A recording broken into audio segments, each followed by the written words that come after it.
Amados irmãos, sejam bem-vindos a mais uma reunião de Apocalipse.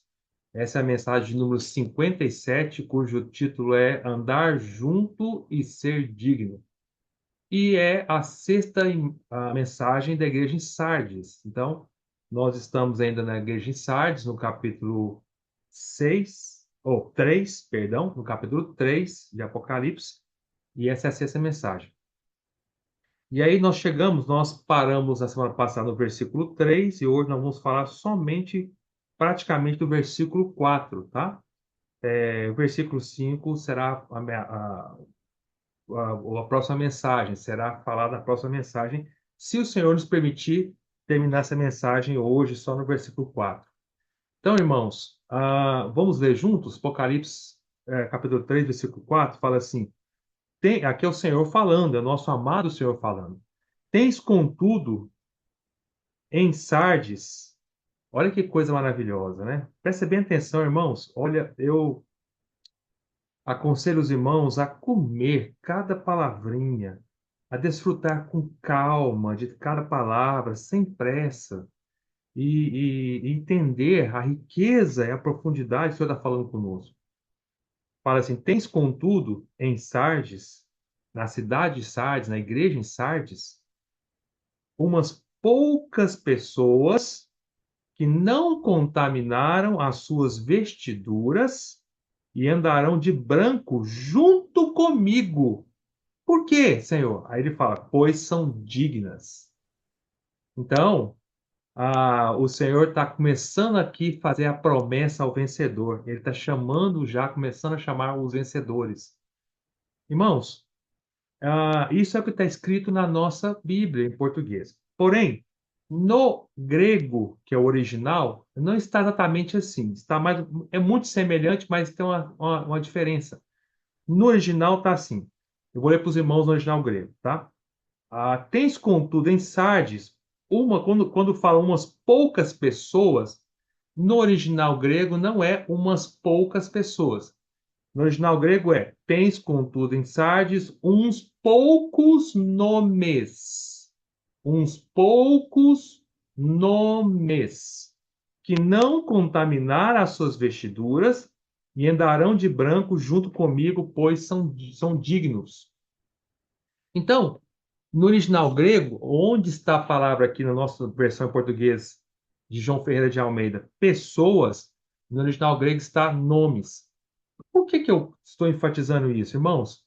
Vocês que têm acompanhado as mensagens de Sardes até agora, nós temos falado, repetido, eu até falei isso numa mensagem anterior, que a ênfase da igreja de Sardes é a questão do nome.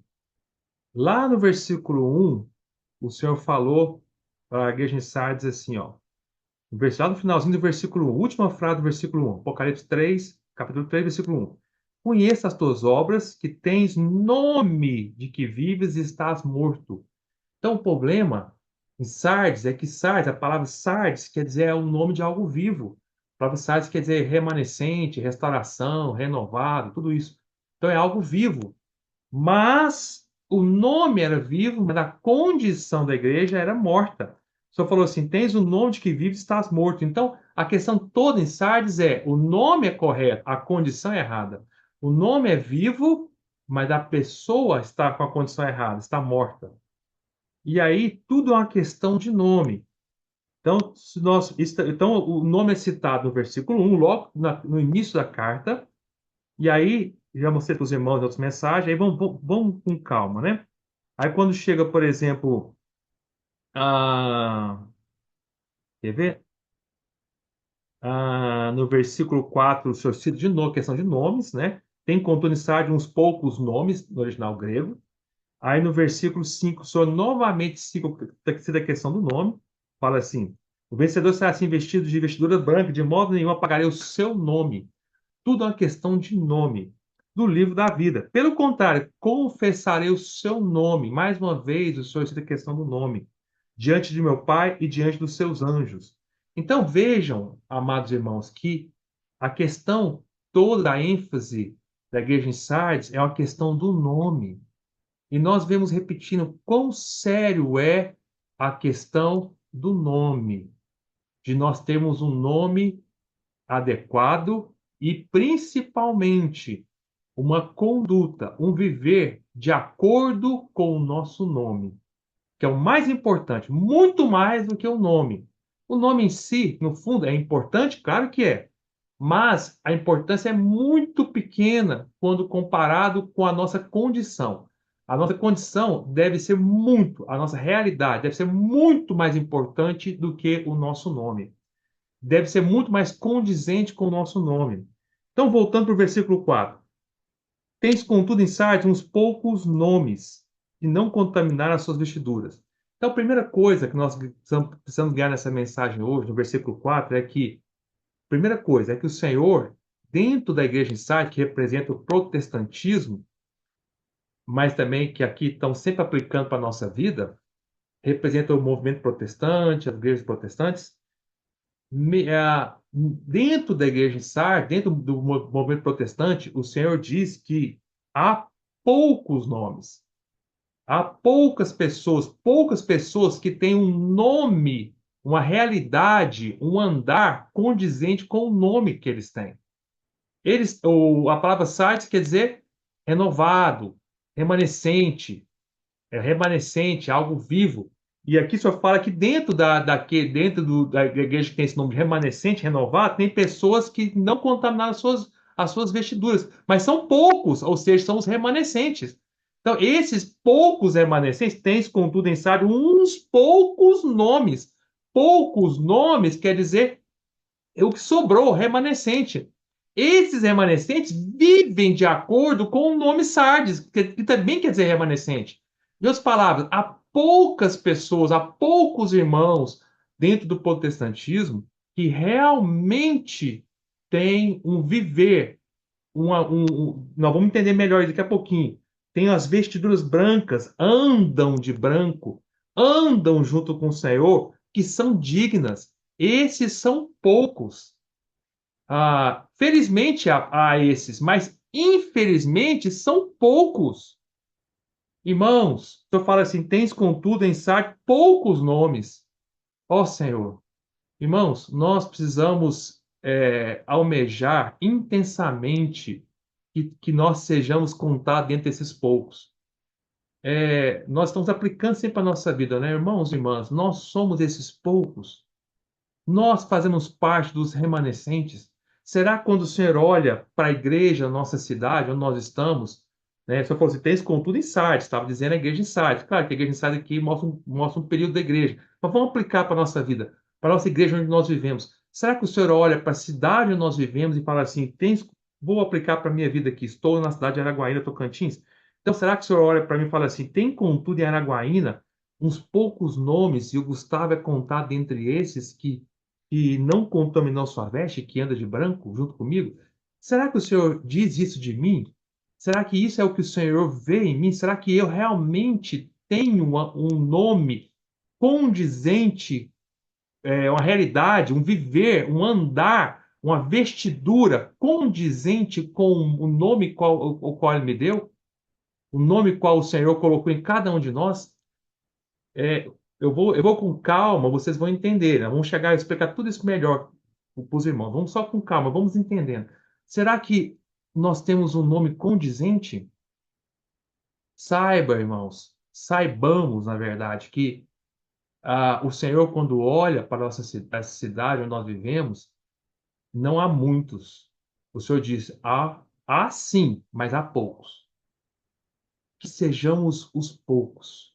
Que o Senhor possa dizer de nós, não nós mesmos, aqui não é o Senhor, não é eles que falaram de si próprios, é o Senhor que disse deles, mas que o Senhor um dia possa olhar, possamos ter um viver adequado, que o Senhor um dia olhe para nós e diga, nessa cidade eu tenho uns poucos que andam comigo, que não contaminaram as suas vestiduras.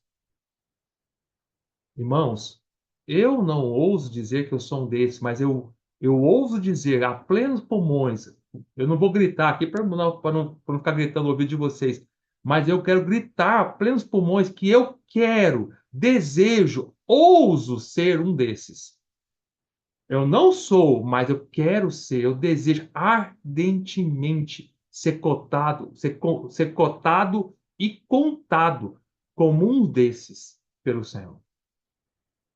Então, esse primeiro ponto nós ganhamos aqui, que o Senhor olha para a igreja em Sardes e fala, tem poucos nomes aí, que realmente tem realidade do nome.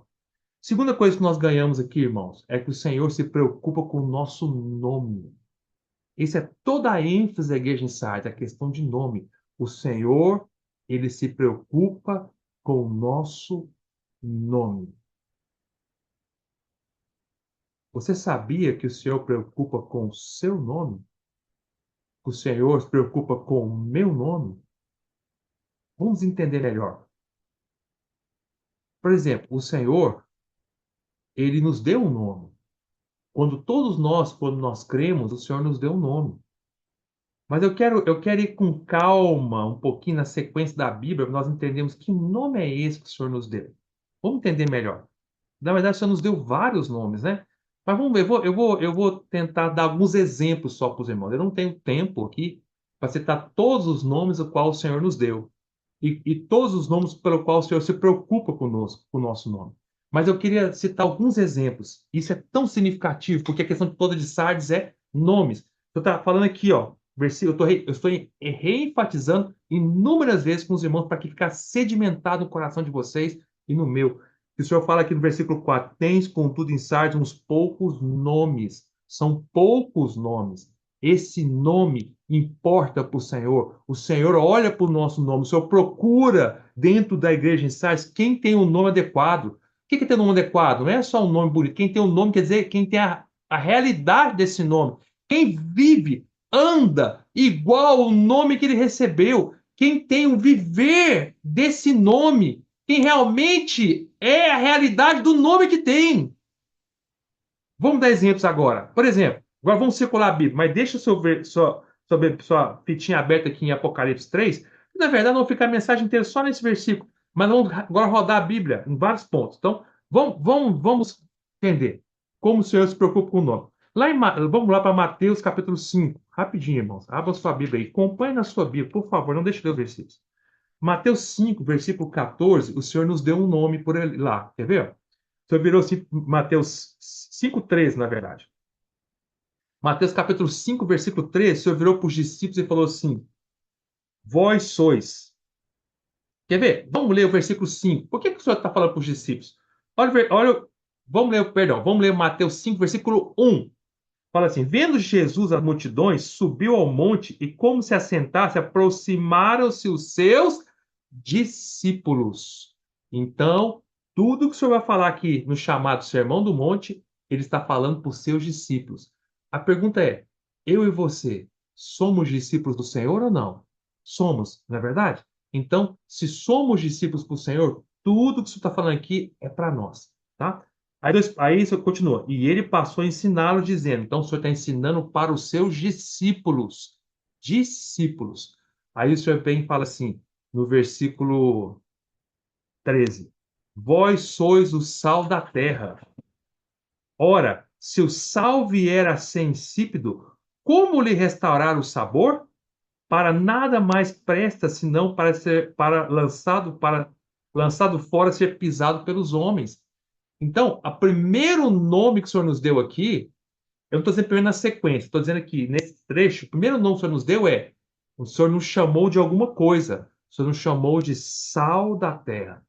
Vós sois o sal da terra. Os discípulos são chamados de sal da terra. Amado irmão e amada irmã, esse é o nome que o Senhor nos deu inicialmente. Um dos muitos nomes que nós recebemos, nós vamos ver aqui alguns exemplos.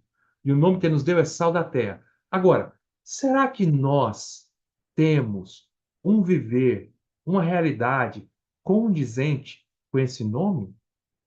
De fato somos sal nessa terra?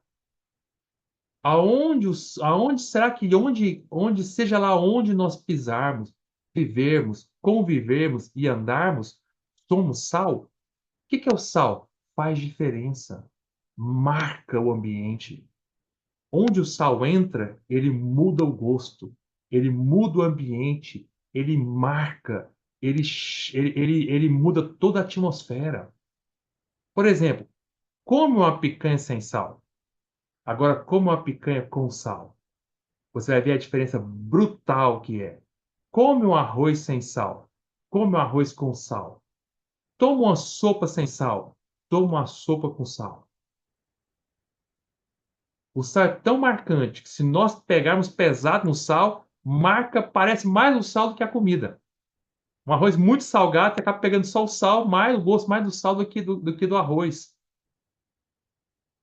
Aqueles que, por exemplo, que gostam da picanha não é por causa da picanha, é por causa do sal. Quero ver vocês que gostam de picanha comer uma picanha sem sal, se vão achar gostoso. Vão odiar. Mas daqueles que gostam de picanha, na verdade, não é a picanha que eles gostam, é do sal na picanha, é o gosto do sal na picanha. Irmãos, o exemplo que eu estou querendo dizer é que o sal, ele marca, ele faz diferença, ele muda o contexto onde ele está. Onde ele entra, há uma transformação. Será que nós somos esses? Será que o nosso nome é esse? O Senhor já nos deu o nome. Vocês são o sal. Mas será que nós realmente somos, na realidade, o sal? Será que o senhor pode dizer assim, tens em Sardes uns poucos nomes que têm essa realidade de realmente salgar onde eles salgam? Sal da terra. Bom, terra ainda é uma coisa muito ampla, né? Talvez envolva o mundo inteiro. Vamos tirar essa palavra terra e vamos botar a cidade onde eu estou. Será que eu sou o sal de Araguaína? Vamos tirar a palavra terra, vamos colocar a minha família. Será que eu sou o sal da minha família? Que envolve meu pai, minha mãe, meus filhos, meus primos, meus tios, minhas tias, meus avós e avós. Será que eu mudo onde eu estou? Será que nas festas de família onde eu estou, eu marco aquele lugar? Vamos tirar a palavra terra, vamos colocar a faculdade. Será que você é o sal da faculdade? Vamos tirar a faculdade, vamos colocar o seu trabalho. Você é o sal da loja onde você trabalha? Você é o sal do consultório onde você trabalha? Você é o sal lá do seu trabalho? Se porventura Deus removesse você daquele lugar, aquele lugar perderia o gosto, o sabor? Ficaria xoxo sem graça? Ou será que nós somos insípidos e não fazemos diferença nenhuma? Nós somos o sal, mas quando vai provar, não tem gosto nenhum. É insípido. É o que está falando aqui. Mas se vier a ser insípido, para mais nada serve, a não ser ser jogado fora e pisado pelos homens. Onde eu estou, os homens me pisam? Ou onde eu estou, eu mudo e marco a vida dos homens para sempre? Deveríamos ser aqueles, amados irmãos, que quem toca em nós é para sempre marcado. Versículo 14. Vós sois, o senhor falou, outro nome o senhor nos deu no 14. Vós sois a luz do mundo. Mais um nome. Nosso nome é Luz do Mundo. Todo cristão tem um nome, Luz do Mundo. Aí o senhor fala, não se pode esconder a cidade ficada sobre o monte, nem se acende uma candeia para colocar debaixo do alqueire, mas no velador, e alumia todos que se encontram na casa. Assim brilhe também a vossa luz diante dos homens. Brilhe. Vocês têm um nome de luz. Vocês então devem condizer com esse nome. Brilhem. Será, amados irmãos, que eu sou a luz da minha faculdade? Todo esse mundo está em trevas, mas onde eu entro deve brilhar. Os olhos devem cair à cegueira das pessoas. Um cristão, é impossível que um cristão que realmente tem um nome condizente, uma realidade condizente com o nome, que em contato com uma pessoa, uma semana vivendo com um cristão, uma pessoa, um incrédulo vivendo com um cristão, ele não seja modificado. Uma semana, para não dizer um dia. Uma semana alguém vivendo conosco deveria ser tocado pelo nosso viver. Aqui, o senhor fala de duas coisas, presta bem atenção no versículo 14. O senhor fala assim: vós sois a luz do mundo, não se pode esconder a cidade edificada sobre um monte. A cidade, isso quer dizer que Nós, assim como a cidade está lá no pico do monte, você não consegue esconder ela, assim deveria ser nós em relação à cidade onde nós estamos. Nós devemos brilhar os incrédulos, todos que estão ao nosso redor. Então, o primeiro exemplo que o Senhor nos deu é: devemos brilhar na cidade. Nós não podemos estar escondidos. Ninguém pega uma luz e esconde ela. Eu vou dar um exemplo. Aqui nesse quarto onde eu estou, aonde está a luz que ilumina? Vocês estão vendo aqui atrás? Aqui vocês não estão vendo, mas tem uma luz direto no meu rosto. Mas essas luzes aqui não são as mais importantes. O que ilumina mesmo é a luz que está no teto. Ninguém pega vai construir um quarto e bota a luz, vai iluminar o quarto embaixo da cama. E não vai iluminar. A luz que ilumina o ambiente tem que estar no lugar mais alto possível.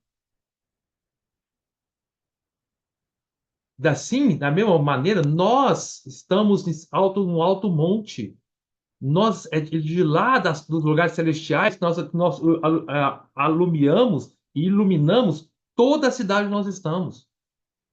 Cidade aqui diz respeito, nós temos luz para todos os incrédulos. Será que na cidade de Sardes o Senhor tem uma luz que brilha lá sobre o monte? Aí no versículo, então, a primeira comparação que o Senhor fala é a cidade. Aí no versículo 15 o Senhor faz uma segunda comparação. Ó, não se acende uma candeia para colocar debaixo do alqueire, mas no velador, e alumia todos que se encontram na casa. Agora o Senhor mudou. No versículo 14 é iluminar a cidade. No versículo 15 é iluminar a casa. O que é a casa aqui? A casa aqui simboliza a igreja.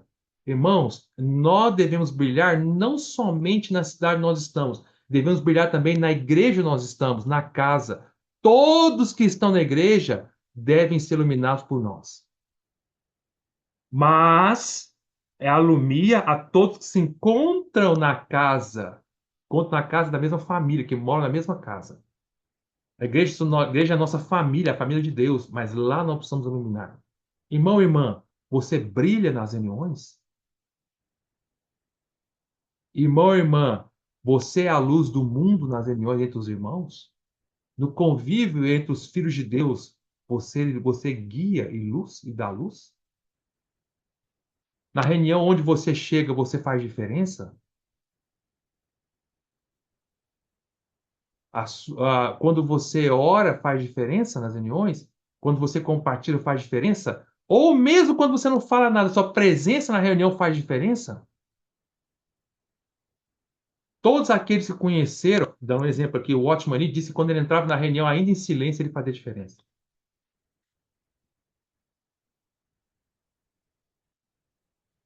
Onde? Então, um exemplo de um homem terreno, caído, pecador, que é o Watchman Nee. Agora vou dar um exemplo do Senhor. Onde o Senhor entrava, ele fazia diferença.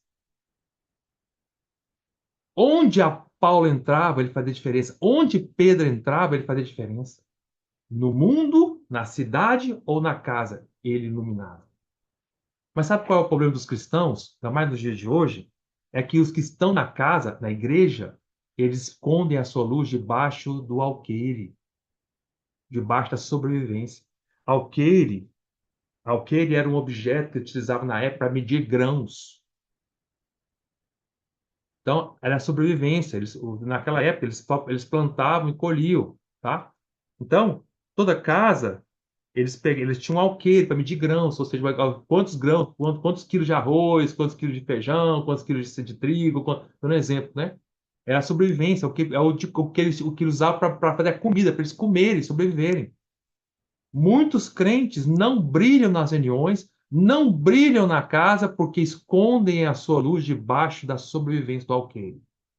Ou seja, perde as reuniões porque querem trabalhar. Perde as reuniões porque querem estudar.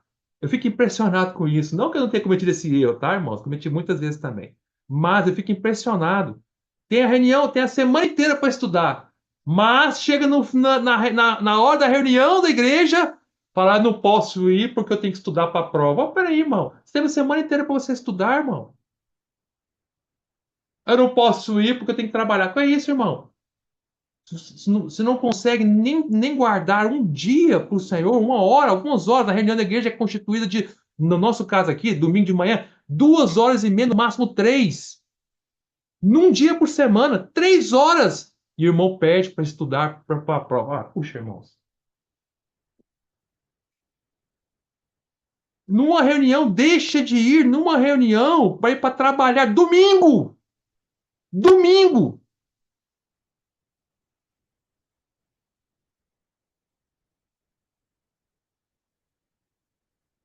Irmãos e irmãs, se você colocar a sua luz debaixo do alqueire, você não vai iluminar ninguém na casa. Ninguém. Por isso, há crentes que entram e saem e não fazem nenhuma diferença. Passam anos no meio da igreja e não iluminam ninguém, porque colocaram a sua luz debaixo do alqueire. Quem está dizendo isso é o Senhor. Ele fala assim: nem se acende uma candeia para colocar debaixo do alqueire. Não se faz isso. Mas muitos crentes fazem isso à torta e à direita. Mas no velador, coloque no lugar mais alto na igreja. Coloque o brilho máximo possível no meio da igreja. Pague o preço, tenha um nome condizente. Que o Senhor vire para você e para mim e fale assim: tem poucos, mas tem. Em Sardes, que tem um nome condizente. Temos poucos nomes que andam junto comigo. Esse é um segundo exemplo. Vamos ver outro exemplo que o senhor nos chama também. Outro nome que o senhor nos chama? Vamos rapidinho, porque eu tenho tanto para falar, irmão. Se eu enrolar um pouquinho aqui, irmãos, essa mensagem não terá fim. Vamos lá para 1 Pedro, capítulo 2, versículo 5. Fala assim: olha outro nome que o senhor nos dá, quer ver? Então, aqui, 1 Pedro 2, 5 fala assim: também vós mesmos, como pedras que vivem. Opa, ganhamos mais um nome: pedras que vivem. Todo cristão, ao se converter, ele recebe um nome, ele passa a ser chamado pedra viva. Não é uma pedra morta, é uma pedra viva. Ora, e para que o Senhor nos deu o nome de pedra viva? Ora, só tem um único motivo, óbvio, é para que possamos edificar o edifício de Deus, que é a igreja. Está falando aqui, ó, o próprio versículo fala. Vamos ver. Também vós mesmos, como pedras que vivem, sois edificados, casa espiritual, para ser sacerdote santo, a fim de oferecer sacrifícios espirituais agradáveis a Deus por intermédio de Jesus Cristo. Então, todo crente recebe um nome ao crer, pedra viva. Aconteceu com Pedro também. O nome de Pedro era Simão. E aí um dia o Senhor mudou o nome dele para, falou para assim, você não vai ser mais chamado Simão, você vai ser chamado de Pedra, Pedro, que quer dizer pedra. Aí Pedro ficou assim, por que o Senhor está me chamando de pedra? Mudou meu nome agora. Porque você, Pedro, vai fazer parte da edificação da minha casa.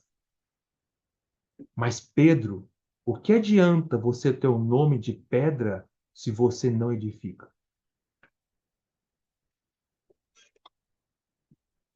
O nome e a realidade têm que ser condizentes. O Senhor se preocupa com o nosso nome, irmãos. Fomos chamados de Pedro, de pedra, para edificar algo, a igreja. A pergunta é: estamos edificando a igreja? Lutamos para essa edificação? Neste caso específico, se nós não formos pedra para edificação, seremos, sem nenhuma sombra de dúvida, pedras de tropeço. Uma pedra viva, ela está junto com outra na edificação. Uma pedra que não tem o nome correto, tem nomes de que vive, pedras vivas, né? Pedra viva, tá viva, tem um nome vivo, mas está morto. Ou seja, na verdade, uma pedra que não está na edificação, ele está sozinho. Na edificação, ele está junto com outros. Se ele não está na edificação, junto com outros, ele está onde? Sozinho. É ou não é? Uma pedra só pode estar em dois lugares que ela está. Não tem outro jeito. Ou ela está junto com outras, ou ela está sozinha. É igual um tijolo. Só existe dois Só que aqui não vamos falar de tijolo, não. Estou dando só exemplo. Tijolo é algo negativo na mesa. Só porque hoje a gente não consegue com pedra, né? A gente consegue com tijolo. Vamos fazer um exemplo de tijolo. Você compra um tijolo. Este tijolo só pode estar em dois lugares. Ou ele está na parede, junto com os tijolos, ou ele está sozinho. Agora vamos voltar para a pedra, dentro da pedra. Ou está com outras pedras, ou está sozinho. Se está com outras pedras, ele está participando da edificação. Se está sozinho, ele tem um grande sério risco de fazer alguém tropeçar nele. Porque você não tropeça numa parede, você tropeça numa pedra na rua. Uma pedra isolada não tem valor, porque é uma pedra isolada, e além disso, ainda causa tropeço nos outros. Agora, uma pedra junto com outras, uma pedra sozinha não tem valor nenhum, mas junto com outras, o valor dela torna-se infinitamente maior do que ela sozinha. Se eu pegar uma pedrinha, vou dar um tijolo, por exemplo, dar um exemplo de tijolo. Se eu pego um tijolo e coloco ele sozinho, ele não vale nem R$ 1. Se eu pegar esse tijolo e enfiar na parede da minha casa, se a minha casa valer R$ 5 milhões, vou dar um exemplo aqui. Aquele tijolo passa a valer R$ 5 milhões, porque ele está agora junto com outros tijolos. Você não vende um tijolo, você vende a casa inteira.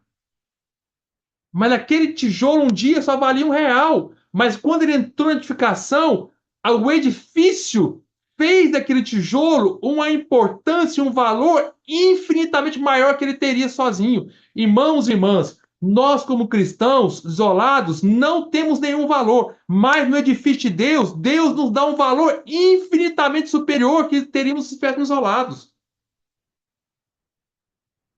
Por isso que eu venho ressaltando com amados irmãos há tanto tempo.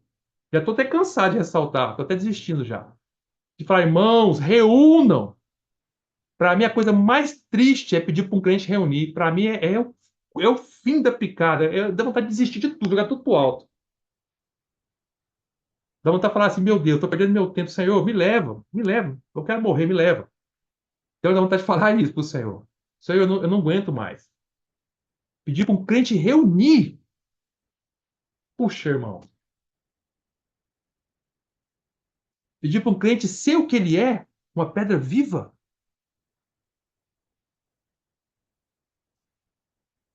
Será que o Senhor diria: tens uns poucos nomes, poucas pedras vivas aí em Sardes que de fato vivem a edificação? Outro nome que o Senhor nos dá, quer ver? Onésimo. Lembra de Onésimo, lá de Filemão? Onésimo. Lembra a história de Filemão? Eu não vou ler para os irmãos por causa do tempo. Filemão, né? Tinha um servo, um escravo, cujo nome era Onésimo. A palavra onésimo quer dizer útil.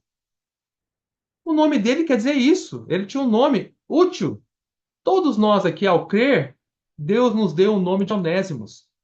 Todos nós tornamos úteis. Vamos usar a pedra para edificação. Deus quer nos usar. Isso prova que Deus, ao nos chamar, Ele quer nos usar. Amado irmão e amada irmã, nunca teremos desculpa diante de Deus naquele dia se eu falar assim para o Senhor, Senhor, eu não fui muito útil porque o Senhor não quis me usar. Não. Isso nem sairá da nossa boca, porque diante da luz do Senhor nós seremos tragados por aquela luz. Ele vai dizer assim: eu não quis te usar? Eu te dei um nome de pedra viva. Eu te dei um nome de luz do mundo. Eu te dei um nome de sal da terra. Eu te dei um nome de onésimo, útil. Como é que você ousa me dizer que eu não quis te usar? Você não quis ter uma realidade condizente com o nome que eu te dei. Teu nome é vivo, a tua realidade é morta. Amados irmãos, amadas irmãs, o nome que o Senhor nos deu é de útil. Agora a pergunta é, onésimo, quer dizer útil. A pergunta é, mas somos úteis mesmo? Vivemos essa realidade? Outro exemplo. Agora vamos dar exemplo do próprio Senhor Jesus. Isso é maravilhoso, irmãos. Abram a Bíblia em Mateus, capítulo 1. Preste bem atenção. Olha, vamos pegar nosso Senhor como exemplo. Tanto que ele importa com o nome. Quando o Senhor anunciou para Maria que ela teria um filho, Maria, mãe de Jesus, aí o anjo falou assim no versículo, né? Quer dizer, ah,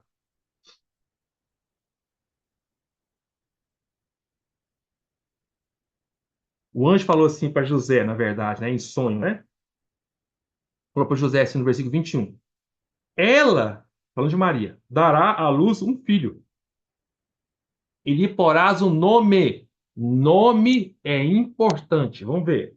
E lhe porás o nome de Jesus, porque ele salvará o seu povo dos pecados dele. Olha que coisa maravilhosa. Essa decisão de botar o filho de Maria, o nome de Jesus, veio de Deus. É Deus que está dizendo, que está chamando o filho de Maria de Jesus. Assim como eu dei o nome para o meu filho João Felipe, Deus, eu sou o pai. O pai deu o nome para o filho de Jesus.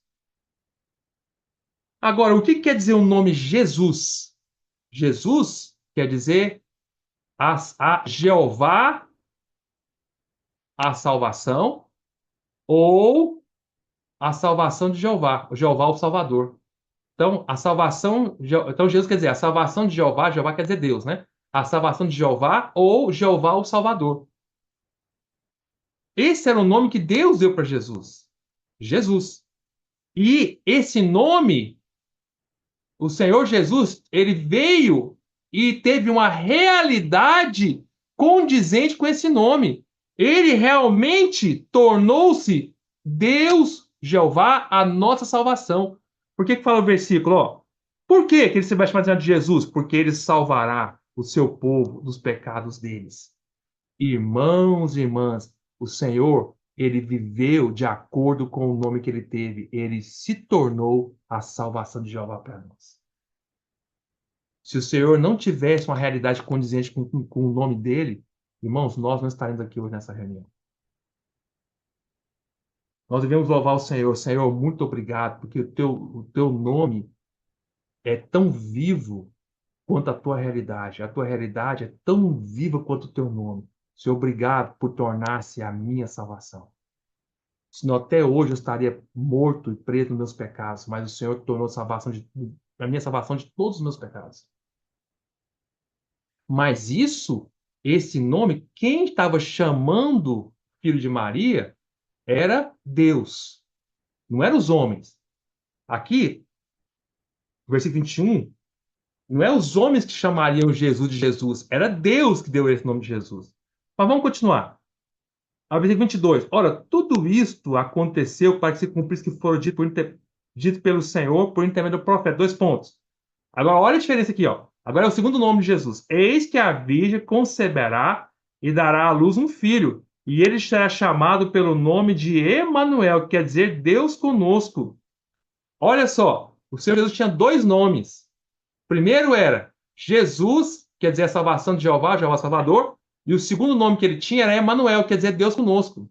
Só que a diferença é que no primeiro nome foi Deus que chamava ele assim. No segundo, que é Jesus. No segundo nome, era o povo que chamava o Senhor assim. Olha o versículo 23 fala assim: Eis que a virgem conceberá da luz um filho e ele será chamado. No versículo 21 é: E lhe porás o nome de Jesus. No versículo 23 é: Ele será chamado pelo seu povo de Emanuel. Então, quem chamava Jesus de Emanuel era o povo, não veio de Deus. O povo que veio olhar para Jesus falava assim: esse homem é o verdadeiro Emanuel. Emanuel quer dizer o quê? Deus conosco. Quando eles olhavam para Jesus e falavam assim: é Deus conosco. Então, Emanuel era um nome que o povo chamava o Senhor. Jesus era o nome que Deus chamava ele. Por que eu estou enfatizando isso? Essa diferença entre uma coisa e outra? Porque isso nos dá uma lição maravilhosa, amados irmãos. Qual a lição que nos dá?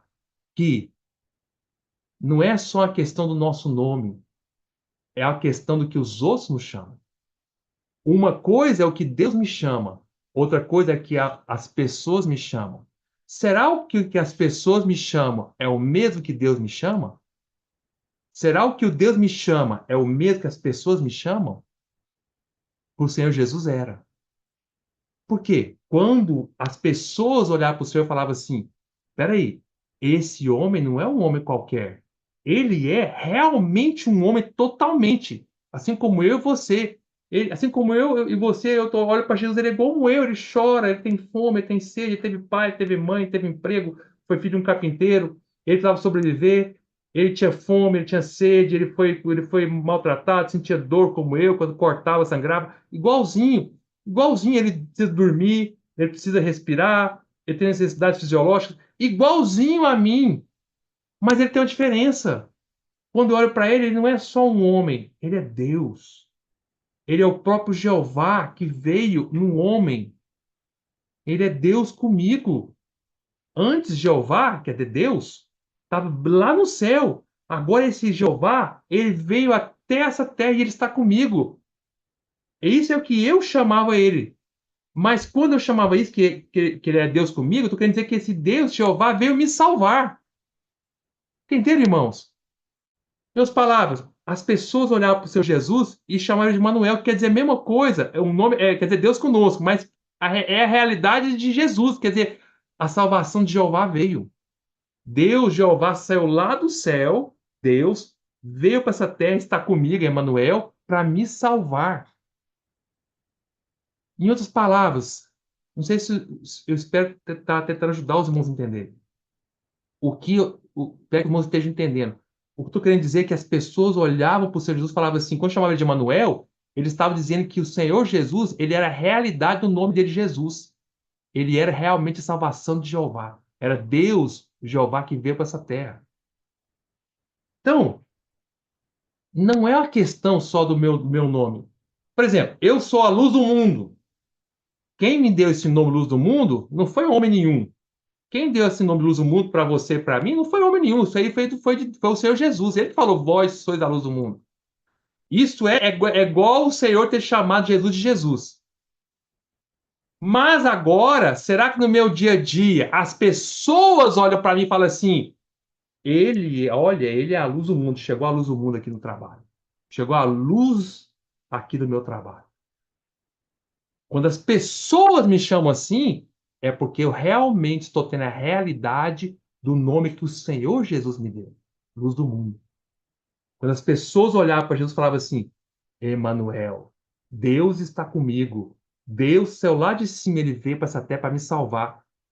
Qual é o seu nome? Jesus. Ah, é verdade. Jesus é a salvação de Jeová, de Deus. Deus o Salvador. Deus a salvação. Deus está aqui comigo. Ele veio me salvar. Entenderam, irmãos? Será que as pessoas nos chamam pelo nome que o Senhor me deu? Será que o nome que o Senhor deu para mim é o mesmo nome que as pessoas me chamam? Emanuel e Jesus é a mesma coisa, em outros sentidos, né? Jesus é a salvação que Deus trouxe. Emanuel é Deus que está comigo agora para me salvar. Entenderam a realidade que eu estou querendo dizer? Estou querendo dizer assim, que o nome que nós temos deve ter também uma realidade que as pessoas dizem. É o que eu tenho falado para os irmãos, né? Tem irmãos que falam assim, eu dou só um exemplo, somos a igreja de Filadélfia. Será? Será mesmo que nós somos a igreja de Filadélfia? Não é uma questão de eu me chamar igreja de Filadélfia, a questão será que as pessoas, será que Deus olha para mim e fala, vocês são a igreja de Filadélfia? Será que eu tenho a realidade condizente com o nome que ele me deu? Tens uns poucos nomes? A maioria dos irmãos em Sardes tinha o nome e não tinha a realidade, mas tinha alguns poucos, remanescentes, quer dizer, poucos, que tinha a realidade do nome. Muito bem. Outro exemplo. Esse exemplo é maravilhoso, né? Que lê com os irmãos. Olha que tremendo isso. Olha Mateus 2. Irmãos, isso é. Olha outro nome que o Senhor Jesus tinha. Mateus 2. Então, o Senhor foi chamado de Jesus, foi chamado de Emanuel. Tem mais um nome. Mateus 2, 23. Olha só. E foi habitar numa cidade chamada Nazaré, para que se cumprisse o que fora dito por intermédio dos profetas. Dois pontos. Ele será chamado Nazareno. Então ele será chamado Jesus, ele será chamado Emanuel e ele será chamado Nazareno. Só que Jesus foi Deus que chamou ele assim. E Emanuel e Nazareno quem chamaram o povo. O povo chamava Jesus de Emanuel, Deus conosco, e também chamava de Nazareno. O que quer dizer a palavra Nazareno? Ah, você pode falar assim, irmão Gustavo, é quem nasceu em Nazaré. Assim como quem nasceu em Araguaína é araguainense, quem nasceu em Nazaré é nazareno. Ok, mas o que quer dizer a palavra Nazaré? Quer dizer, o significado de Nazaré quer dizer o separado. Nazareno quer dizer o separado. Isso era o nome do Senhor, o povo, e separado também desprezado, também, porque Nazaré é uma cidade desprezada da Galileia. Então, como o Senhor cresceu, e o Senhor também não nasceu, na verdade, o Senhor não nasceu em Nazaré, o Senhor nasceu em Belém. Se fosse assim, ele deveria ser chamado belenense. Mas ele não ele nasceu em Belém, mas não cresceu em Belém, ele cresceu em Nazaré. Então, eu nasci em Goiânia, eu deveria ser chamado goianiense, e não araguainense, porque eu não nasci na cidade onde eu estou vivendo hoje. O certo é me chamar de goianiense. O certo é chamar o Senhor de belenense, nasceu em Belém. Mas chamaram o Senhor de Nazareno. Por quê? É porque ele era desprezado e separado. Agora, o que tem a ver conosco? Isso é que as pessoas chamavam ele. Agora, olha o que aconteceu. Vamos para Mateus 26, versículo 71. E saindo, olha o que aconteceu com Pedro. Aí estamos pulando lá para o final, né? Próximo da morte do Senhor. Qual é a morte do Senhor? Aí está a história de Pedro, né? Olha o que falou aqui, ó. Olha só. Quem tinha o nome Nazareno era o Senhor Jesus. Aí Pedro, olha, versículo 69. Ora, estava Pedro sentado fora do pátio, o Senhor estava preso aqui, lá estava preso, né? Aí Pedro foi lá no pátio, ficou de fora. Aí estava Pedro sentado fora do pátio, aproximando-se uma criada, lhe disse: Também tu estavas com Jesus o Galileu. Jesus o Galileu, da Galileia. Ele, porém, o negou diante de todos, dizendo: Não sei o que dizes. E saindo para o alpendre, esse é do pátio, agora foi para o alpendre, foi ele visto por outra criada, a qual disse aos que ali estavam: Este também estava com Jesus, o Nazareno. Viu como as pessoas chamavam Jesus Nazareno? Só que agora não estava só chamando de Jesus, mas estava agora identificando Pedro com esse Jesus. Pedro agora estava tornando-se também um Nazareno, porque andava com ele. Ao 32, ele negou outra vez com juramento: Não conheço tal homem. Logo depois, aproximando-se os que ali estavam, disseram a Pedro: Verdadeiramente és também um deles, porque o teu modo de falar o denuncia. Irmãos, por mais que Pedro quisesse negar, ele não conseguia negar que agora ele era um com o Nazareno. Ele era o Nazareno separado também. Por mais que ele insistisse em negar, as pessoas o chamavam assim. O modo de falar dele denunciava ele. Irmãos, assim tem que ser a nossa vida. Não no sentido de negar o Senhor, mas no sentido de que por mais que nós queiramos evitar que as pessoas percebam, nosso falar denuncia que nós temos o nome de que vives e a realidade disso. A pessoa deve perceber assim: você fala como quem tem vida. Você fala como alguém que é um separado e um desprezado. Você é um nazareno também. Aqui não parece óbvio para nós que Pedro foi chamado de nazareno, mas falaram que ele estava andando com o nazareno.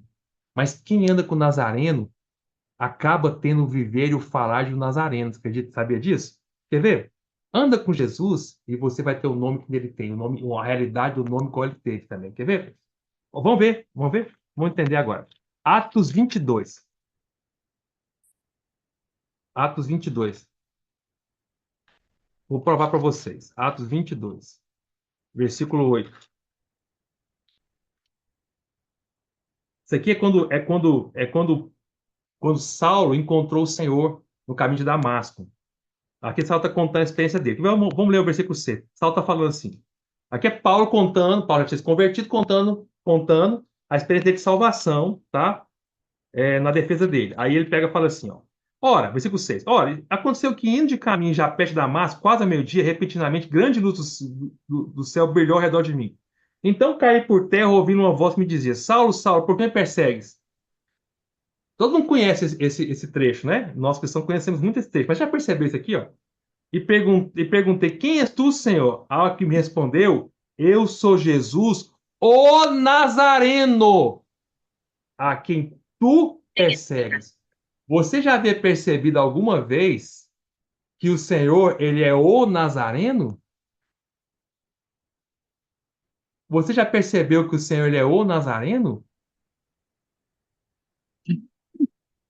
Aí você pode falar assim, mas eu não estou entendendo, irmão Gustavo. Vou te explicar.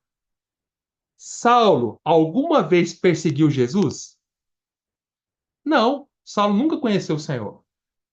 Saulo não conviveu com o Senhor Jesus. Então, quem Saulo perseguia? Saulo perseguia os cristãos.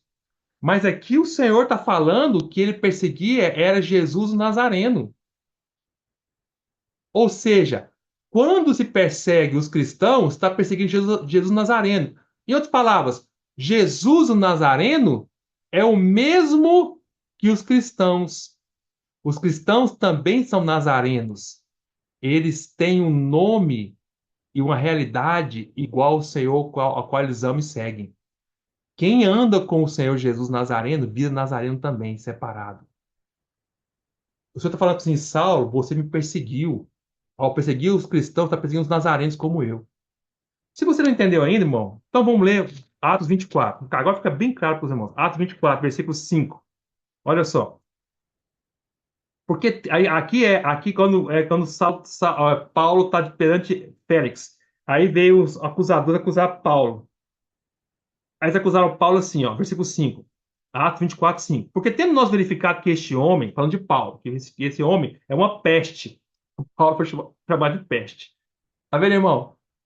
Não fique triste se alguém te chamar de peste, se alguém te chamar de desprezado. Nazareno é uma peste. Nazareno é desprezado, é uma peste, tá? Vamos continuar.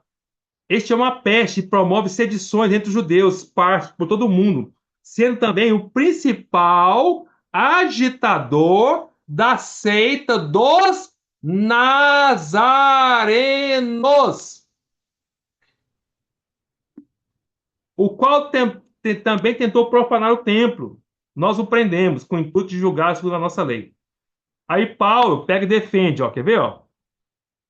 Quer ver, ó? Ó, o versículo 14. Porém, aí Paulo começa a defender. 14. Porém, confesso-te que segundo. Aí Paulo está falando para Félix, né? Porém, confesso que segundo o caminho a que chamo seita, assim eu sirvo a Deus de nossos pais, acreditando em todas as coisas que estejam de acordo com a lei nos escritos dos profetas. Então, Paulo está falando que ele era, que as pessoas chamam de seita, ele era dessa seita dos nazarenos. Ele era um nazareno também. Entenderam agora, irmãos? Ou seja, depois que Saulo converteu, virou Paulo, agora ele tinha não só o nome de Nazareno, mas ele tinha um viver de Nazareno. Ele é desprezado, ele era perseguido também.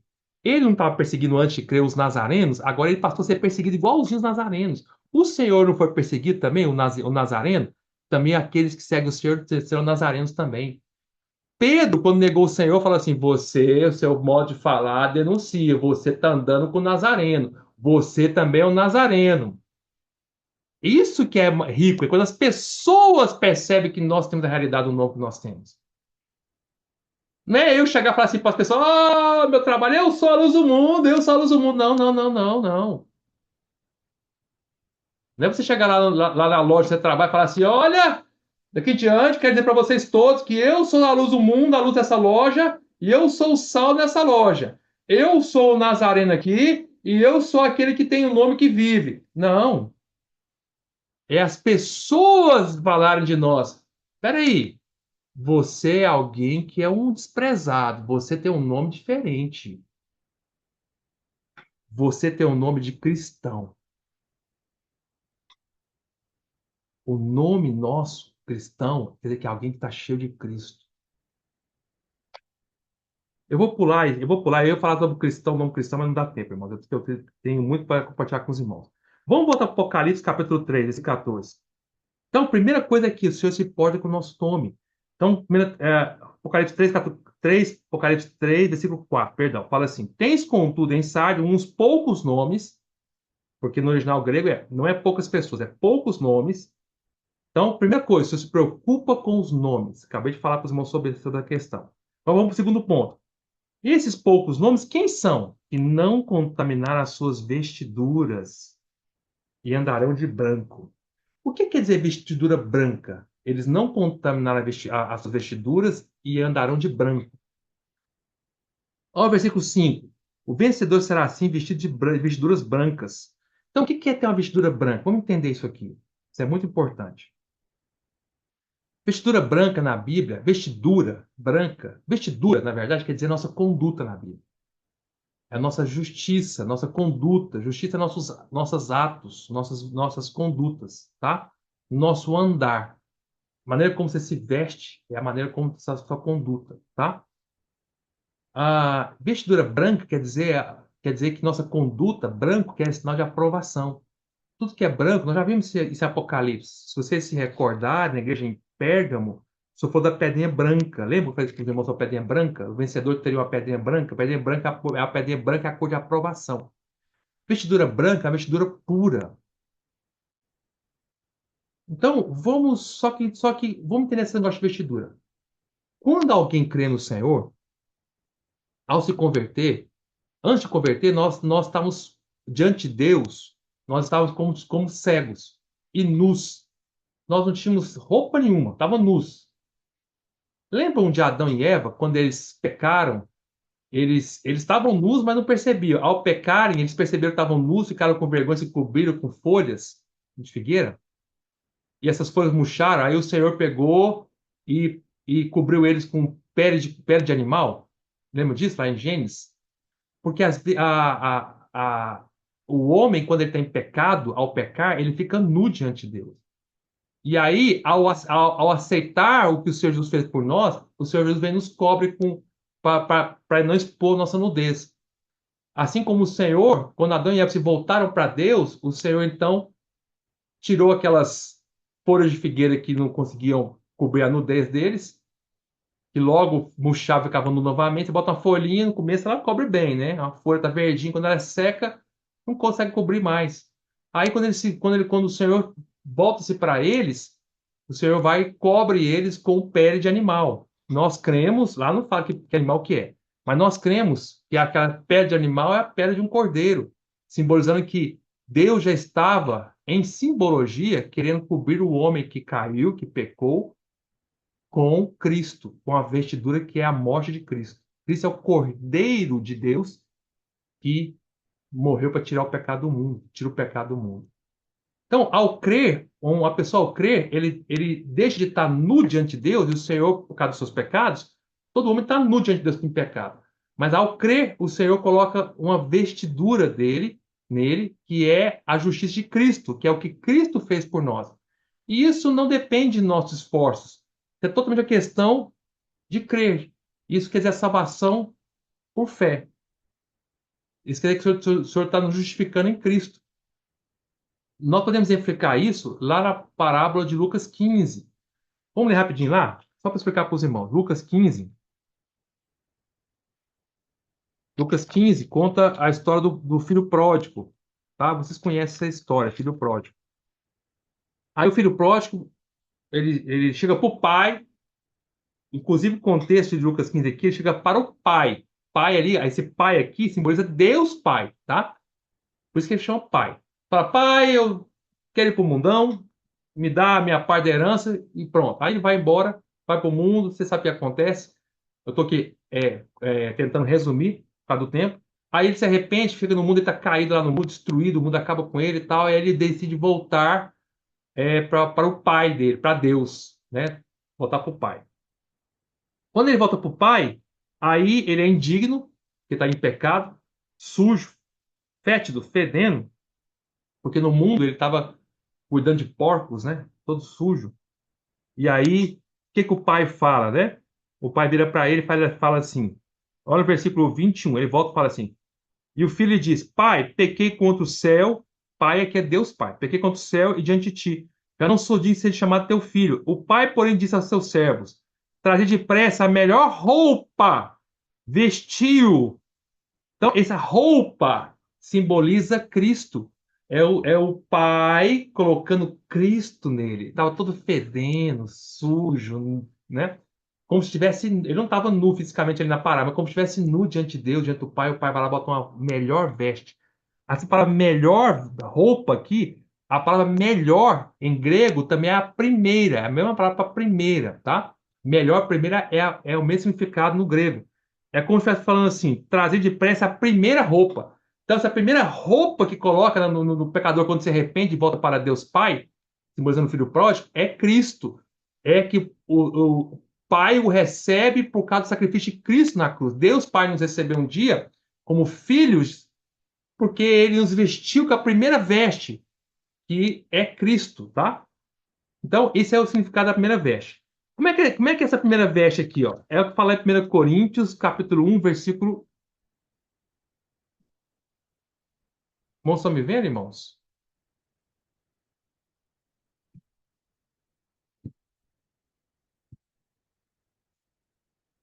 Bom, então vamos Aí, voltar. sim. Então tá, vamos voltar. Aí, 1 Coríntios, capítulo 1, versículo 30.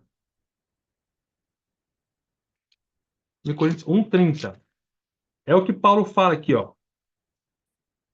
Para os irmãos. Mas vós sois dele, capítulo 1, versículo 30, em Cristo Jesus, o qual se nos tornou, Cristo nos tornou, quando nós cremos no Senhor, nós passamos a ser de Cristo. Vós sois dele em Cristo Jesus. Passamos a ser de Cristo. Ele nos comprou com o seu sangue. Passamos a ser dele. Ao ser dele, Cristo nos torna algo para nós. O que ele se torna? Essa veste, ó. Ele se nos tornou da parte de Deus, da parte de Deus Pai. Lembra a parábola lá do filho pródigo? O pai pega a melhor roupa, a primeira roupa, e veste o pecador sujo, fedendo. Da mesma maneira que acontece conosco aqui, ó. Mas vós sois dele em Cristo Jesus, a qual se tornou da parte de Deus, do Pai, sabedoria. Cristo nos tornou a sabedoria, e justiça, e santificação, e redenção. É como se estivesse falando assim: o Pai pega Cristo e nos veste. Ao nos vestir, quando o Pai olha para nós, ele vê a sabedoria de Cristo, a justiça de Cristo, a santificação de Cristo e a redenção de Cristo. Essa é a primeira veste. Não estou entendendo? Todo crente, ao converter, ele ganha essa veste de graça, não fez nada. É pela graça. Por isso que a salvação é pela graça, é de graça, tá? Igual o pai não cobrou do filho lá em Lucas 15. O pai foi lá e deu de graça para ele, vestiu. Pronto. Tá? O filho não pagou nada, ele chegou lá todo sujo e ganhou essa veste preciosa, não é? Assim aconteceu conosco. Porém, aqui em Apocalipse capítulo 3, o Senhor não está falando dessa veste, não. Apocalipse capítulo 3, você está falando de uma outra veste que é a veste que o vencedor vai ter. Todo mundo na igreja de Sardes, que são crentes, tem essa primeira veste que é Cristo. Todos têm. Agora, essa segunda veste que está falando aqui é uma segunda veste que só tem os vencedores. São as vestiduras brancas, tá? É uma segunda veste. Porque ele fala assim, ó, Apocalipse capítulo 3, versículo 5. O vencedor será assim vestido de branco. Não é toda a igreja, não, só o vencedor. Então é uma outra veste. Olha o versículo 4. Tens contra Sardes umas poucas pessoas, poucos que têm essa veste, que não se contaminaram as suas vestiduras e andarão de branco junto comigo. Então essa segunda veste aqui, só os vencedores têm. E que veste é essa segunda veste que está falando aqui? Essa segunda veste, ela não é de graça mais. Essa segunda veste tem que ser comprada. Tem um preço para se pagar. Essa segunda veste são nossos atos de justiça depois que nós cremos. Isso mesmo, Jair. São nossos atos de justiça. Depois que nós cremos, aí é um preço a se pagar. Outra segunda veste, estará Apocalipse capítulo 19. Vamos ler lá. Versículo 8. Vamos ler o versículo 6, na verdade. Apocalipse 19, capítulo 19, versículo 6. Então ouvi uma voz de numerosa multidão, como de muitas águas, e como de fortes trovões, dizendo: Aleluia! Pois reina o Senhor, nosso Deus, o Todo-Poderoso. Alegremo-nos, exultemos e demos-lhes a glória. Por quê? Porque são chegadas as bodas do Cordeiro, a parte de casamento do Cordeiro, né? Que isso vai acontecer ainda, né? Cuja esposa, que é a igreja, a si mesma se ataviou. Opa! Presta atenção. Essa esposa, ela que se ataviou. Não foi o pai que foi lá e vestiu ela, que nem Lucas 15, não. Aqui, quem está vestindo essa veste de casamento, tá? Essa veste de casamento, bodas é casamento do cordeiro, é a própria noiva que se vestiu. Não foi o noivo que vestiu ela, foi ela que se vestiu, ó, cuja esposa a si mesma já se ataviou. Então ela pagou um preço para ter essa segunda vestidura. Pois lhe foi dado vestir-se de linho finíssimo, resplandecente e puro. Resplandecente é branco. Para resplandecente quer dizer branco. Puro é branco. Totalmente branco. Quando lá em Apocalipse capítulo 3, o Senhor fala de vestiduras brancas que o vencedor vai vestir, vestiduras brancas eram vestiduras que se usavam em festas antigamente. Vestiduras muito caras que se usavam só em festas. Aqui é a mesma coisa. Tem uma festa de casamento, umas bodas. E a noiva, que é a igreja, ela se vestiu assim. Ela se vestiu de branco, resplandecente, resplandecente puro, quer dizer branco, resplandece puro, tá? De linho finíssimo. Agora, a Bíblia explica o que é esse linho finíssimo? Que cor que é esse linho finíssimo? É branco, né? Como é que a gente sabe que esse linho aqui? Que linho finíssimo é esse? O versículo fala, porque o linho finíssimo são os atos de justiça dos santos. Depois que nós fomos santificados, em Cristo Jesus, tornamos santos por santificados, agora nós temos que ter atos de justiça. Esses atos de justiça é a nossa segunda veste que nós estamos confeccionando. Só o vencedor tem. E isso não é de graça. Apesar que nós precisamos pagar um preço por ela, depende de nós, mas ainda aos olhos do Senhor, é algo que o Senhor está nos dando também. Porque olha o que o versículo fala, 8, pois lhe foi dado vestir-se. Depende de nós, depende da nossa cooperação, mas ainda assim, ainda é Cristo que está fazendo isso em nós, mas por meio da nossa cooperação, nós temos que nos vestir. Por um lado, você pensa que você está se vestindo, praticando a justiça. Por outro lado, é o Espírito que está trabalhando isso em nós. Entendeu, irmão? Por isso fala que foi dado. Ela se ataviou, final do versículo 7, cuja esposa a si mesma se ataviou. Por um lado, é a esposa se ataviando. Aí o segundo outro fala, pois lhe foi dado. Por outro lado, foi o Espírito que deu isso para ela. Entenderam, irmãos? Isso é algo maravilhoso. Depende de nós, mas não temos nenhuma glória para nós, porque não dependeu de nós, mas foi o Espírito que trabalhou isso em nós. Foi a justiça de Deus que trabalhou isso em nós, porque nós colaboramos. Entenderam? Irmãos, o ponto. Por mais que um homem pague o preço e siga o Senhor, ele nunca pode se vangloriar disso. Nunca. Porque, no fundo, foi Deus que fez tudo através dele. Com a cooperação do homem. Então, voltando para o Apocalipse capítulo 3. Na igreja em Laodiceia, estou falando da igreja em Sardes, mas na igreja em Laodiceia, era uma igreja, nós vamos ver lá mais para frente, era uma igreja que se achava muito rica. Ela se achava que estava bem vestida de branco, mas não estava, não.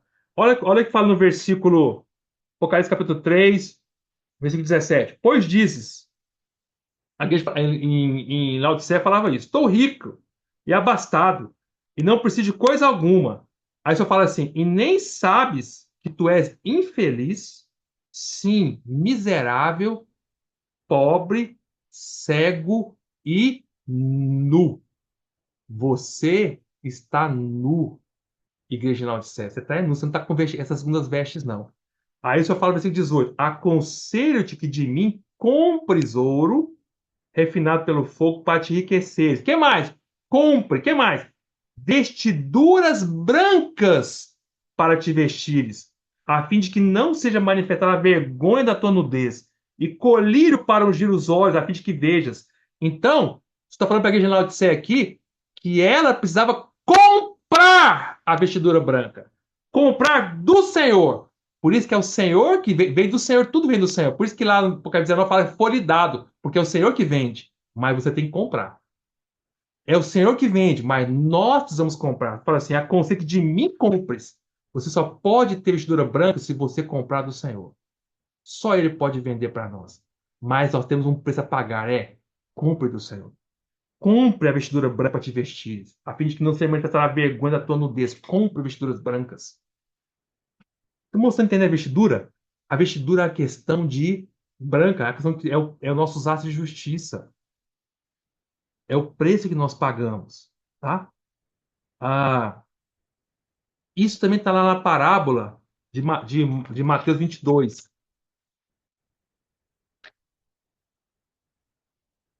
Mateus 22. Eu estou vendo aqui, irmãos, porque pela carruagem aqui, e eu não cheguei nem na metade da mensagem. Eu vou ter que parar Mateus 22 já para semana que vem. Eu imaginei que ia acontecer isso. Porque, irmãos, tem muitas riquezas ainda. Mas vamos lá. Mateus 22. Eu vou só ler Mateus 22 e eu paro, tá bom? Mateus 22, versículo de 1 a 14, conta uma história maravilhosa. Aqui está bem clara essa história para nós. Vamos ler aqui, rapidinho. Que é uma parábola, ó. De novo entrou Jesus a falar por parábolas, dizendo-lhes: O reino dos céus é semelhante a um rei que celebrou as bodas do seu filho. Quem é o rei? Deus. Eu estou interpretando para vocês a parábola. Quem é o rei? Deus. E quem é o filho? Jesus, tá? Quem é as bodas do seu filho? As bodas do seu filho é as bodas que nós vimos lá no Apocalipse 19, tá? Vamos continuar. Então enviou o seu servo chamar os convidados para as bodas. Quem são os servos? São os primeiros apóstolos que o Senhor enviou, os primeiros 12 apóstolos lá, né? Depois Paulo, em seguida Paulo, etc. Esses são os servos que o Senhor chamou a convidar para as bodas, chamar as pessoas para participar dessas bodas. Irmão, irmã, quando alguém prega para o incrédulo, esse incrédulo crê, ele já está sendo convidado para as bodas. Todo filho de Deus, toda pessoa ao crer que nasce um filho de Deus, o Senhor já tem a expectativa que ele participe das bodas do Cordeiro, que ele torne-se um vencedor. Ele já ganha o nome de um vencedor, para participar das bodas. Mas o problema é que muitos não querem. Aos olhos do Senhor, está convidando você, vem para a boda. De que você crê, de que eu criei, você pode ter certeza, foi um chamado para ser um vencedor nas bodas. Mas estes não quiseram vir. Não querem pagar o preço. Aí o 4, enviou ainda outros servos. Quem são esses outros servos? São os servos, são os outros apóstolos, são os outros crentes cristãos que vieram depois da era apostólica, tá? Não quiseram vir. Não, peraí. 4. Então ainda enviou outros servos com esta ordem. É ordem. Dizer aos convidados: Eis que já preparei o meu banquete. Os meus bois e cevados já foram abatidos. Bois e cevados mostram Cristo. Bois e cevados. Bois e bois cevados é bois gordos. É Cristo com todas as riquezas. O Senhor já deu o seu filho. O boi cevado é Cristo com suas riquezas. O Senhor já deu o seu filho que morreu por nós. E as riquezas de Cristo, insondáveis riquezas de Cristo, como Paulo fala em Efésios capítulo 3, já está disponíveis para nós. Está tudo pronto para nós desfrutarmos. Tudo está pronto. Vinde, desfrutem. 5. Eles, porém, não se importaram e foram um para o seu campo, outro para o seu negócio. Irmãos, é isso que eu estou falando para os irmãos e falo para mim. Esse é o problema.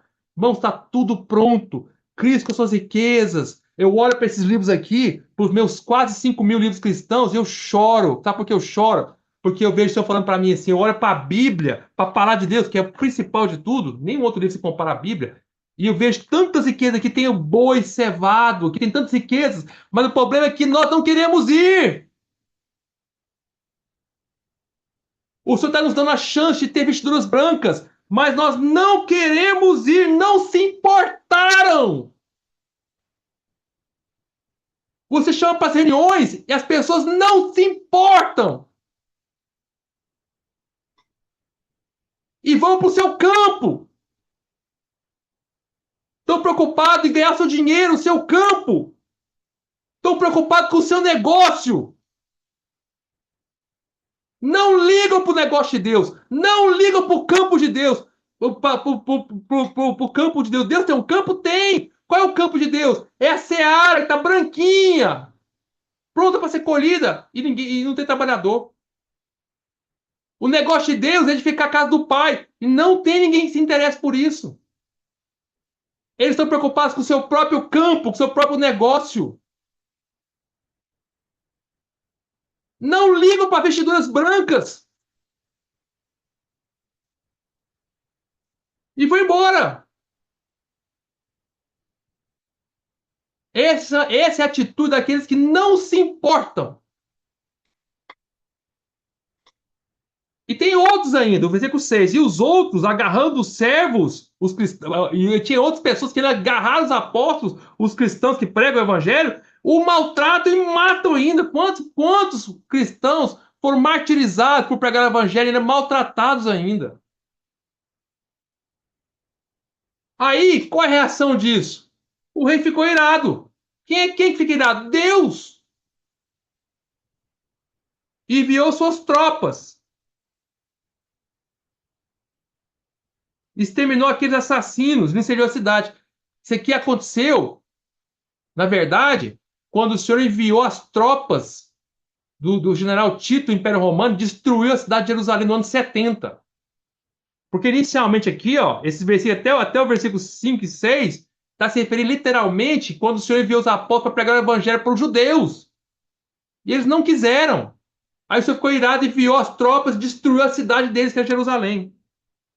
Aí, versículo 8. Então disse a seu céu, essa foi para os outros cristãos: está pronta a festa, mas os convidados não eram dignos. Irmãos, guardem essa palavra, dignos, porque a mensagem semana que vem, porque eu não vou ter como terminar hoje, nós vamos tocar a questão de ser dignos. Lembre-se que Apocalipse capítulo 3, o Senhor falou assim, vou ler Apocalipse 3, 4. Tens, contudo, em Sardes umas poucas pessoas que não contaminaram suas vestes e andarão de branco junto comigo, pois são dignas. Andar de branco junto comigo, porque são dignas. Guarde essa palavra. Irmãos, quando vocês entenderem o que quer dizer ser digno, vocês vão ficar maravilhados. Como eu estou maravilhado. Voltando para Mateus 22, porque não são dignas. Não são dignas. Aí, não eram dignos. Aí que o Senhor falou, 9, ide, pois, para as encruzilhadas dos caminhos e convidar para as bodas a quantos encontrar. Agora é o Senhor dando a ordem para os seus servos cristãos pregar o evangelho para os gentios. Já que os judeus não quiseram, vai para os gentios. Aí, cruzados dos caminhos, é que o Senhor enviou servo para todo lugar desse mundo, nos encontrou assim. Quando o Senhor encontrou você e eu, onde nós estávamos? Estávamos nas encruzilhadas. Que encruzilhada? Estava numa situação de indecisão, sem saber para onde ir. O encruzilhado você não sabe, vai para a direita ou para a esquerda. Perdidos. Nós estávamos perdidos, estávamos mortos, estávamos encruzilhadas. Nossa vida estava numa situação lastimável. Mas, aleluia, Deus enviou os seus servos que nos encontraram lá. Eu posso dizer para vocês com toda convicção, irmãos, que o dia que eu criei no Senhor, em 1992, naquela noite, no sábado à noite, Deus me encontrou numa encruzilhada. Eu estava totalmente perdido, sem saber para onde ir, qual era o destino da minha vida, por que que eu existia, para onde que eu iria. Eu não sabia de nada, nem sabia nem por que que eu estava vivendo. Mas naquele dia, um servo me encontrou e falou: sai da encruzilhada, vou te mostrar o caminho que é Cristo. Ele é o caminho, a verdade e a vida. Siga o Senhor. Você agora vai fazer parte do O Caminho, que é seguir o Senhor. Você vai ser um nazareno como ele, um separado. Venha para as bodas. Ide, 9, pois para as encruzilhadas dos caminhos e convidar para as bodas a quantos encontrardes. Eu fui convidado. Amém! Todos nós fomos encontrados. Ele me encontrou! Você imagina essa situação. Imagina você chegar lá e ver uma pessoa no meio do mato, numa encruzilhada, sem saber para onde ir, perdido, sem esperança, já desistindo da própria vida, e chega uma pessoa e te encontra. Uau! E te chama para comer das bodas. Mano, a vida da igreja é uma vida de desfrute de bodas. A vida do reino é uma vida de bodas, de festa, de comer, desfrutar Cristo, saímos da encruzilhada e fomos para desfrutar Cristo. Irmãos, que maravilha! É por isso que eu fico abismado. Quando os irmãos não vêm para a reunião, eu fico abismado. Está chamando o irmão para desfrutar, para comer Cristo, para sentar num banco, ficar no ar-condicionado. Não está fazendo trabalho nenhum, não está levantando nem 1 quilo, nem 2 quilos. Está desfrutando isso só para desfrutar e ser salvo. E não quer vir. 10. E saí naquele céu pelas estradas, reunindo todos que encontraram. Reuniram todos os que encontraram. Quem foi encontrado foi para a reunião.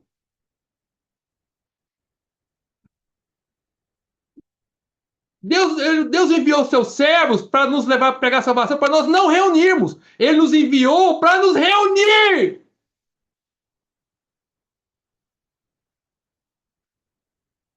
Reuniram todos que encontraram, maus e bons. Eu sou mau? Sou, mas eu fui para a reunião. E a sala do banquete ficou repleta de convidados. Vá para a reunião! Pague o preço! Mostre que você é digno! Mostre que você ama o cordeiro cevado! Mostre que você ama o boi! Você se importa com o negócio de Deus! Você se importa com a edificação! Você se importa com a realidade! Mostre que você o ama! Mostre que você valoriza o que o Senhor fez por você, que Ele está fazendo por você! Mostre que você é digno, que você quer andar junto com Ele!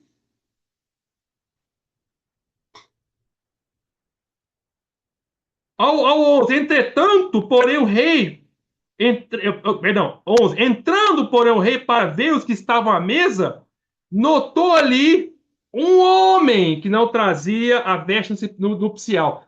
O que é essa veste nupcial? São os atos de justiça dos santos, é as vestiduras brancas, é a segunda veste, é a veste branca resplandecente pura para a festa de casamento. Havia alguém ali que não tinha festa. Esse alguém, perdão, que não tinha a vestidura da festa, esse alguém você não pode aplicar que essa pessoa não é um salvo, porque ela é salva. Mas você sabe, porque ela foi convidada também para a festa das bodas. Se ela foi convidada para as festas das bodas, é porque ela foi salva. Todos que foram convidados foram salvos, estavam ali. O problema não é que ele não era um convidado, ele era um convidado. O problema é que ele não estava com a segunda vestidura, é a vestidura nupcial. Preparou, é a vestidura de digno de uma festa. Irmão, você pode ser mau ou bom, você foi convidado. Convidar é ser salvo. O senhor foi convidado é ser chamado para a festa. É ser salvo. Todos que foram chamados receberam a primeira vestidura. Mas também para estar na festa precisa ser digno. É uma festa. Então tem que ter a segunda vestidura, a vestidura nupcial de casamento. E esse havia um homem que não tinha. Aí o que o senhor fez? E perguntou-lhe, amigo, como me trate aqui sem veste nupcial? E ele emudeceu. Irmão, eu quero te perguntar. Vamos me perguntar. Você acha que nós continuarmos assim, vivendo uma vida que não condiz com a realidade do nome que o Senhor nos deu? Naquele dia, nós teremos justificativa diante do Senhor? Quando ele nos perguntar assim, amigo, como é que você está aqui sem essa veste? O Senhor Jesus está falando que ele emudeceu. Amados irmãos e irmãs, cuidado com as suas desculpas. Naquele dia, com as nossas desculpas, naquele dia, elas vão desaparecer da nossa boca. Então, versículo 13: ordenou o rei aos serventes. Esses serventes agora são os anjos, tá? Amarrai-os de pés e mãos e lançai-o para fora nas trevas. Ali haverá choro e ranger de dentes. Isso aqui é lançar para as trevas exteriores. São a disciplina do reino milenar. Não necessariamente pode estar 1000 anos, já falamos sobre isso, mas a disciplina do reino milenar, onde tem trevas exteriores. Por que ele vai amarrado, pé e mão? Porque ele vai contra a vontade dele.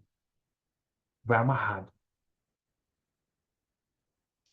Aí, o último versículo, porque muitos são chamados, quem são chamados? É todos que foram chamados que creram no Senhor.